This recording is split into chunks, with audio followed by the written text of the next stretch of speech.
السلام علیکم ورحمۃ اللہ وبرکاتہ.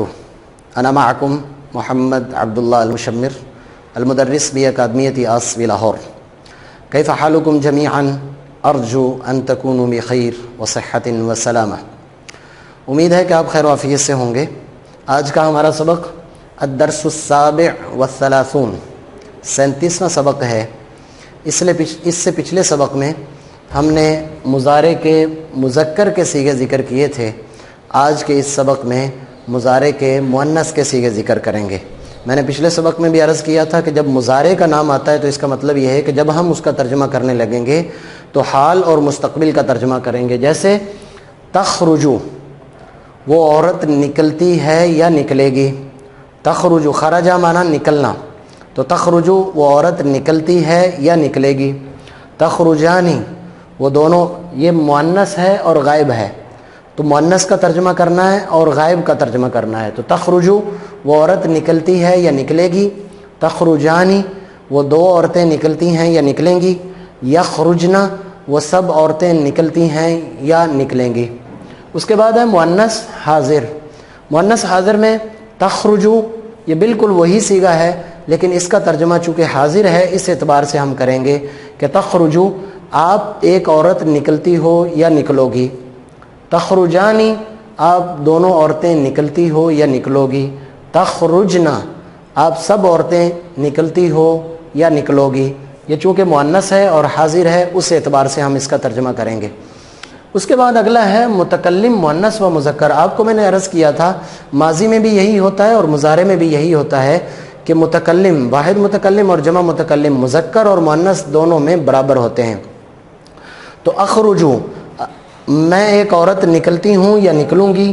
نخرجو ہم سب عورتیں نکلتی ہیں یا نکلیں گی.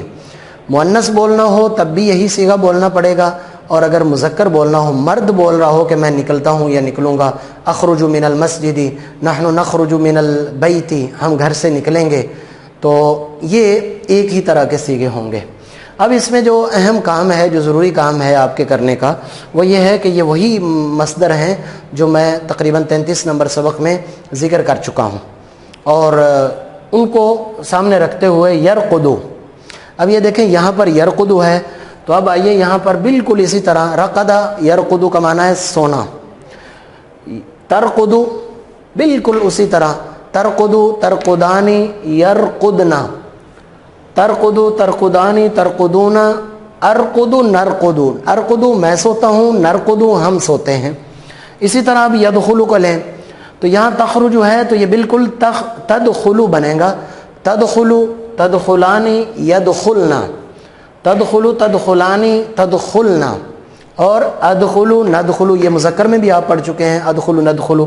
اسی طرح یسکتو، سکت یسکتو کا معنی ہوتا ہے خاموش ہونا، تو ہر صیغے کا اسی حساب سے ترجمہ کریں. یترکو، ترک یترکو کا معنی ہوتا ہے چھوڑنا، تو تترکو وہ عورت چھوڑتی ہے یا چھوڑے گی، تترکانی وہ دو عورتیں چھوڑتی ہیں یا چھوڑیں گی، یترکنا وہ سب عورتیں چھوڑتی ہیں یا چھوڑیں گی. تترکو آپ چھوڑتی ہو یا چھوڑو گی، تترکانی آپ دونوں چھوڑتی ہو یا چھوڑو گی، آپ سب چھوڑتی ہو یا چھوڑو گی. اترکو میں چھوڑتی ہوں، نترکو ہم سب چھوڑتی ہیں، تو مؤنث کے اعتبار سے اس کا. اسی طرح یطلبو، تو آپ نے ان صیغوں کی ترتیب کے ساتھ مشق جو ہے وہ مکمل طور پر کرنی ہے. اب ذہن میں رکھیں جو بنیادی کام تھا، جو بیسک کام تھا، وہ ہم نے تقریباً کر لیا ہوا ہے. ماضی کے صیغے 14 مکمل ہو چکے، مضارع کے صیغے 14 مکمل ہو چکے ہیں. اب تقریباً آپ یوں سمجھیں کہ اگر آپ ان کو بہت اچھے طریقے سے حل کر لیتے ہیں، یاد کر لیتے ہیں، ذہن نشین کر لیتے ہیں، تو آپ کا بہت سارا عربی کا کام اسی میں مکمل ہو جائے گا. تو انشاءاللہ تعالی مجھے امید ہے کہ آپ اگلے سبق میں جانے سے پہلے ان کی مکمل طور پر مشق کریں گے تاکہ اگلا سبق ہمیں سمجھنے میں آسانی ہو. اگلے سبق تک کے لیے اجازت دیجیے. اپنا بہت زیادہ خیال رکھیے اور اس کی بہت زیادہ مشق کریں. اللہ حافظ. السلام علیکم ورحمۃ اللہ وبرکاتہ.